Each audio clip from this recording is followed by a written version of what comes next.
Soul Land 2, Ep 73. Huo Yuhao was left disabled with paralysis in 3 of his 4 limbs. Confined to a wheelchair made of golden tree, he remained determined to represent the Tang sect in the upcoming Soul Master tournament. The episode picks up where the previous one left off. Huo Yuhao, in a desperate attempt to procure the lovesickness Heartbreak Red, resorted to using his own heart blood. Wang Chuer, using a medicinal herb, managed to keep him alive and brought him back to Shrek, a journey that spanned thousands of miles. The Shrek 6 monsters, gathered around the pair, initially assumed Huo Yuhao and Wang Chuer had been on a romantic rendezvous. However, Wang Chuer's chilling words quickly shattered that notion. With a cold stare, she addressed the group, revealing Huo Yuhao's harrowing experience over the past 10 days, during which he had faced near-death experiences at least 3 times. She recounted his selfless act of enduring immense pain to obtain the immortal herb, all for the sake of curing Wang Donger, who he believed was afflicted with a fatal illness. Upon hearing about Huo Yuhao's solitary struggle between life and death, his sacrifice, and the lengths he went to cure Wang Donger, the group was overwhelmed with emotion. Zhang Nannan and Xiao Xiao were moved to tears. Wang Chuer continued, explaining that Huo Yuhao was only alive because of the life-sustaining properties of the herb she had given him. Wang Donger, trembling violently, was overcome with grief. She was unaware of her hidden ailment, yet Huo Yuhao was willing to make unimaginable sacrifices for her. Overwhelmed with emotion, Wang Donger coughed up blood, some of which landed on the immortal herb placed beside Huo Yuhao. The lovesickness Heartbreak Red, absorbing the blood, emitted a crimson light, splitting into 2 halos that enveloped Huo Yuhao and Wang Donger. A peculiar sensation, conveying a profound message, spread outward, reaching the Shrek 7 monsters and Wang Chuer. It spoke of an unbreakable bond, a shared destiny of life and death, an eternal love that transcended all boundaries. Wang Chuer, her face pale, understood the message. Although she bore a striking resemblance to Wang Donger, she knew that Huo Yuhao's heart belonged solely to Wang Donger. With a deep look at Wang Donger, Wang Chuer conceded defeat. She acknowledged that she had never been competition for Wang Donger in Huo Yuhao's eyes and implored her to take care of him.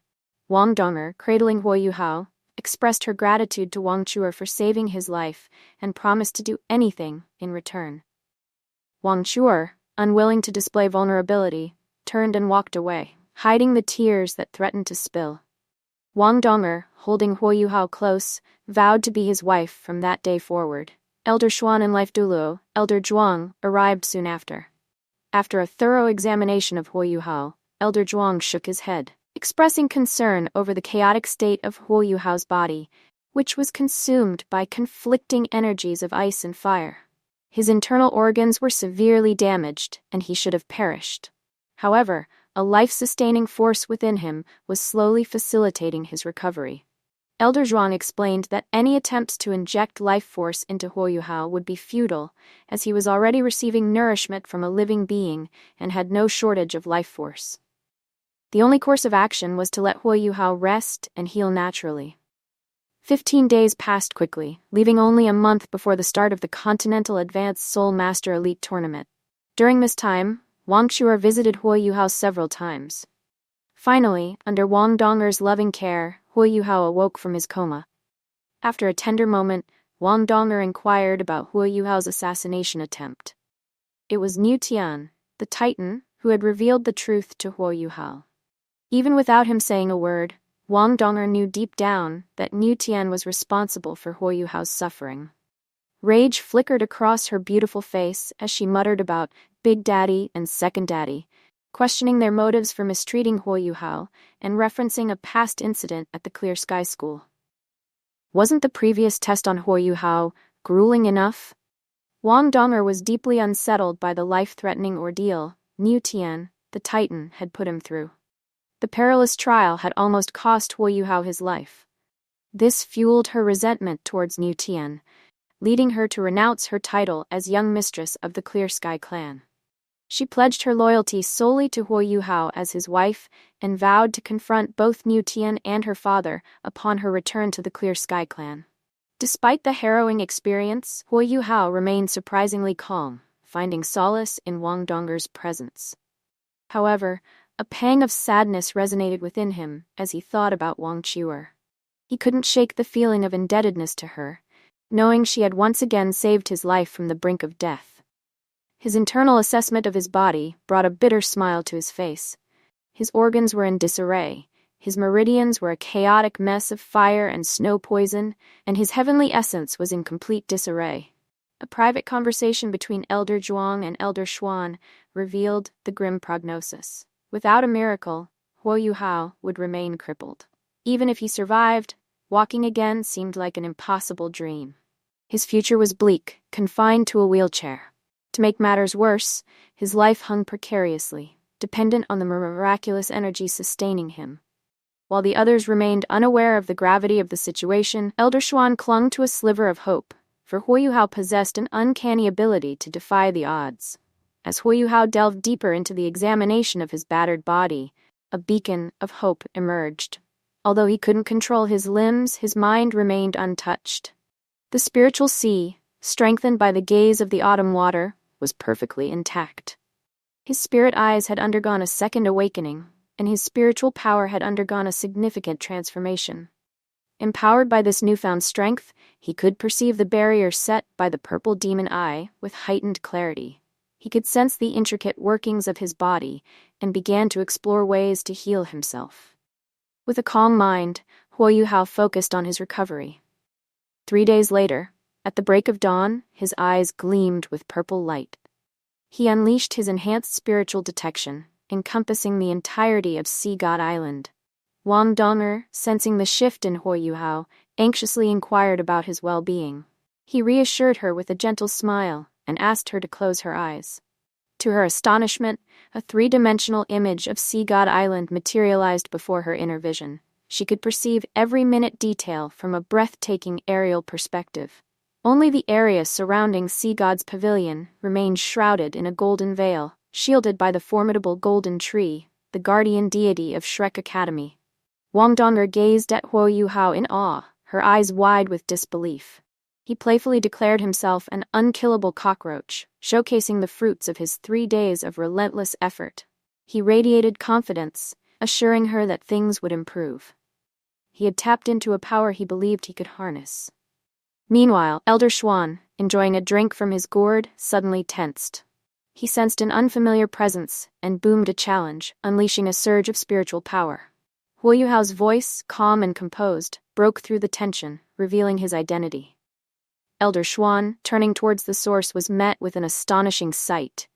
A purple mist swirling at the door coalesced into a shimmering, smiling image of Huo Yuhao. Astonishment colored Elder Xuan's voice as he questioned Huo Yuhao's ability to project his spiritual form despite his dire physical state. With unwavering determination, Huo Yuhao asserted his eventual recovery. Elder Xuan, heartened by this glimmer of hope, instantly appeared in Huo Yuhao's room. Although he, as a rank 98 super dulo, could condense his spiritual power, he couldn't extend it beyond his physical form. It was clear that Huo Yuhao's mastery and control over spiritual power had surpassed his own. The thought of the potential offensive power this implied made Elder Xuan shudder. He reassured Huo Yuhao that he and Elder Zhuang would dedicate themselves to aiding his recovery. However, he sternly added, there would be repercussions for Huo Yuhao's reckless disregard for his own safety. He stripped Huo Yuhao of his position at Sea God's pavilion, promising reinstatement only after he had redeemed himself through future contributions. Huo Yuhao, accepting his punishment without protest, knew he had been reckless. As Elder Xuan stormed off, he couldn't help but mutter under his breath about Huo Yuhao's unprecedented case. A second awakening of his main body martial soul, coupled with twin martial souls, each possessing ultimate martial souls. He concluded that such a phenomenon had never been witnessed on the continent. He grumbled about the frustration Huo Yuhao caused him, noting the impending Soulmaster tournament just 20 days away. Time was of the essence, and Huo Yuhao knew it. He had to regain his strength as quickly as possible. Under the expert guidance of Elder Xuan and Elder Zhuang, Huo Yuhao diligently channeled his soul power, stimulating his body. A day later, he felt a flicker of hope as he regained movement in his legs. His focus then shifted to his immobile hands. With the Snow Empress's help, the fire poison slowly dissipated from his body. While his legs and left arm remained paralyzed, he could now move his torso, head, and right arm. The initial treatment had yielded promising results. 3 more days flew by. News of Huo Yuhao's potential participation in the tournament sparked immense joy among the other 5 members of Shrek. They yearned for the complete team, the true Shrek 7 monsters, to be reunited. As a wheelchair crafted from golden tree branches was brought to Huo Yuhao, Elder Xuan, with a frown, questioned his determination to compete in his current condition. Huo Yuhao, however, chose to keep his concerns to himself, appreciating Elder Xuan's underlying care. As the Tang sect embarks on their journey to the capital for the upcoming Soul Master tournament, fate throws an unexpected twist. They cross paths with Tanya, who had been missing for years, adding an emotional layer to their mission. Huo Yuhao, drawing parallels to the brilliant Stephen Hawking, faces his physical challenges head-on. Despite having control over only his head and right arm, he diligently pushes himself through rehabilitation training in preparation for the tournament, though progress remains slow. Meanwhile, the Tang sect, in collaboration with Shrek Academy, constructs a clandestine underground soul tool manufacturing factory. Under Elder Xuan's guidance, more than 20 Earth-type Soul Masters transform a cavern into an impenetrable fortress in a single day. This hidden base is destined to become Tang Sect's secret hub for developing and trading powerful soul tools. With Tang Sect's affairs in order, the Shrek 7 monsters, accompanied by Yuxian Chiluo, Nana, Jidrechen, and Jin Xian, embark on their journey westward to Mingdu, the heart of the Sun Moon Empire, to participate in the highly anticipated Soul Master tournament. Back at Shrek Academy, Wang Shuer channels her unrequited feelings for Huo Yuhao into rigorous training sessions for the remaining team members. Demonstrating her might, she effortlessly overpowers Dai Huabin with a single hand, reminding him that even in his current state, Huo Yuhao remains a formidable opponent. Wang Shuer's words strike a chord within Dai Huabin. Since accepting that Huo Yuhao would never reciprocate her feelings, she has poured her energy into honing the team's skills, pushing them to their limits and beyond. While the training proves demanding, the team acknowledges the rapid improvement in their abilities. As Wang Shuer turns away, a flicker of admiration crosses Dai Huabin's eyes. The following day, the Tang sect departs discreetly, heading west. Jidrechen pushes Huo Yuhao's wheelchair, with Wang Donger by his side. Jin Ziyan, observing Huo Yuhao's condition, expresses concern, questioning his decision to compete despite his injuries. She reminisces about their past sparring sessions, a wistful note in her voice. Huo Yuhao, feigning surprise, teases her, suggesting she enjoys being on the receiving end of his blows. This playful jab sparks indignation, and Jin Ziyan retorts that her concern stems from genuine compassion, not masochism. Wang Donger interjects with a laugh, pointing out the futility of trying to control Huo Yuhao, especially in his current state. Huo Yuhao, undeterred, retorts that even with one hand he can still give Jin Ziyan a run for her money. Jin Ziyan, however, refuses to engage with what she perceives as the ramblings of a disabled person. Beneath Huo Yuhao's cheerful facade, his companions sense a veil of pretense, knowing that coming to terms with his limitations couldn't be easy. Determined to alleviate their concerns, he challenges Jin Ziyan to a duel, urging her to unleash her martial soul and attack. Unconvinced and dismissive of his bravado, Jin Ziyan turns to leave. In a swift turn of events, Huo Yuhao's eyes narrow, flashing with a menacing purple light. Jin Ziyan, caught off guard, finds herself enveloped in an eerie, white void, stripped of all familiar sights and sounds. A crushing sense of dread grips her heart. She calls out to Jidrechen and Bebe, her voice echoing through the chilling silence. As if in response to her fear, 6 soul rings materialize around her. Just as Jidrechen steps out of the white void, confusion clouding his features, Jin Ziyan feels a bone-chilling coldness against her neck. A surge of killing intent paralyzes her. She finds herself at blade point, her life hanging by a thread. The white mist recedes, revealing her companions staring at her with a mixture of shock and disbelief. Huo Yuhao's voice pierces the tension. Huo Yuhao, with a hint of amusement, remarks that Jin Ziyan's reluctance to fight stems from the knowledge that she's outmatched. Jin Zian whirls around, only to find herself face to face with Huo Yuhao, seated in his wheelchair. The chilling realization dawns that it was his dark gold terror claw pressed against her neck moments ago. Indignation colors her voice as she cries foul, attributing Huo Yuhao's victory to a cheap shot. In a flash, she retreats, transforming into a swirling cloud of smoke. Huo Yuhao, unfazed, unleashes a surge of golden light from his body and the golden tree wheelchair. A radiant golden figure, the goddess of light, materializes behind him, her features and gaze an uncanny reflection of Wang Donger's. Together, Huo Yuhao and the goddess of light unleash a palm strike, sending a wave of pure intent crashing towards Jin Zian. The smoke dissipates, revealing a trembling, ashen-faced Jin Zian. The sheer force of that attack, even without Huo Yuhao utilizing his full power, had rendered her soul rings momentarily useless. Her heart pounds against her ribs, a testament to his overwhelming strength. The thought of facing his full power sends a shiver down her spine. The onlookers watch in stunned silence. How could Huo Yuhao, with his physical limitations, possess such raw power? Even Ji Drechen struggles to comprehend the sheer might of Huo Yuhao's ultimate spiritual power, a testament to their years of dedicated training.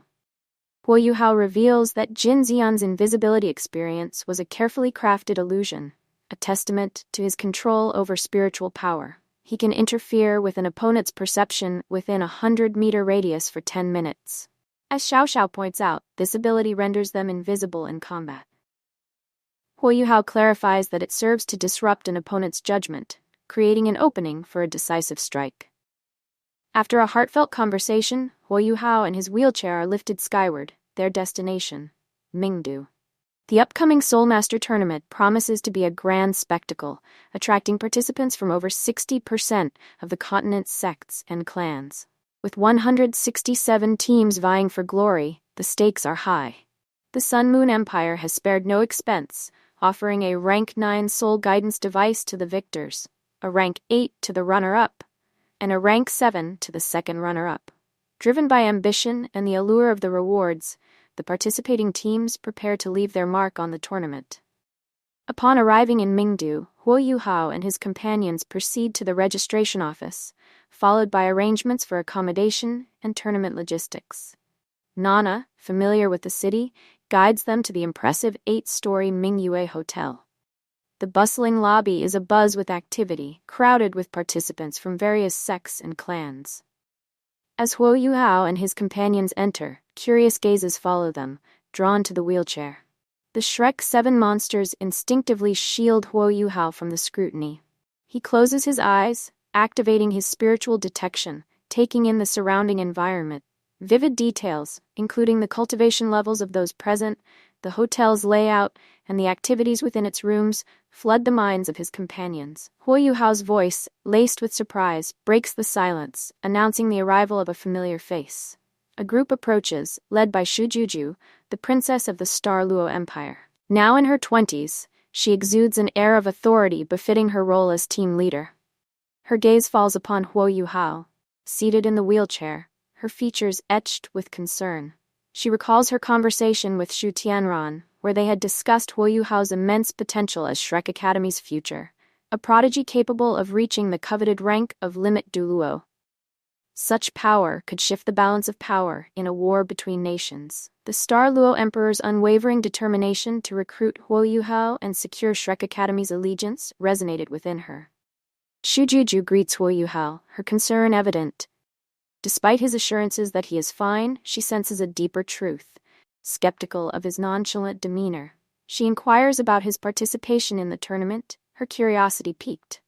Huo Yuhao calmly reveals that they are not representing Shrek Academy this time, causing a ripple of surprise. Shu Juju wonders if something has transpired within the academy. Bebe senses her unease and interjects, clarifying that they are competing under the banner of Tang Sect. He explains that the academy will field a separate team. Recognition dawns on Shu Juju's face as she recalls the legendary Tang Sect, a powerhouse from millennia past. Bebe declares their ambition to revive Tang Sect's former glory. Shu Juju, impressed by their determination, expresses her confidence in their abilities, acknowledging their victory in the previous tournament.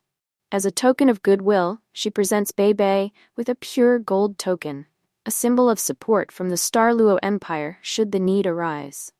Turning back to Huo Yuhao, she asks a poignant question.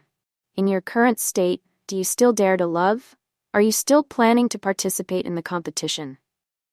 Huo Yuhao responds with a wry smile, reminding her that everyone, regardless of physical ability, deserves love and the right to pursue their aspirations. After a while, Shujuju takes her leave. Guided by the tournament staff, Huo Yuhao and his companions meticulously fill out the participant information forms. Following the paperwork, a mandatory physical examination and fitness test awaits, ensuring all participating students are under 20 years of age. The Shrek 7 monsters enter the designated testing room. Just as their turn approaches, a wave of premonition washes over Huo Yuhao. His gaze is drawn to a shadowy corner of the room, his attention captivated by an unexpected sight. "Teacher Xiaoya," he exclaims, his voice echoing through the room, drawing the attention of everyone present. To be continued. Like, subscribe, and follow for more episodes. Next episode, the nefarious Holy Spirit cult enters the competition, and a corrupted Tanya delivers a devastating blow to Bei.